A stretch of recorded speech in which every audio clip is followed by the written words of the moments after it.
నమస్కారం ఘంటారావానికి స్వాగతం. ముందుగా ప్రధానాంశాలు. వైసీపీ నేత మాజీ మంత్రి కాకాని గోవర్ధన్ రెడ్డికి 14 రోజుల రిమాండ్. నెల్లూరు సెంట్రల్ జైలుకు తరలింపు.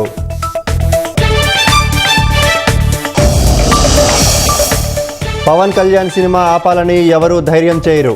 ప్రముఖ నిర్మాత దిల్ రాజు స్పష్టీకరణ.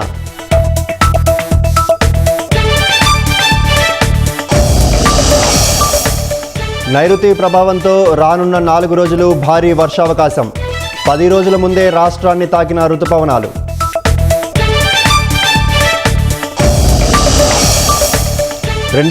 నాటికి చైనా వద్ద 1000కి పైగా అణ్వాయుధాలు.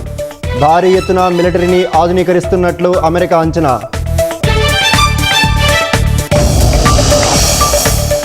గాజాపై విరుచుకుపడుతున్న ఇజ్రాయెల్. దాడుల్లో 54 మంది మృతి, 55 మందికి గాయాలు.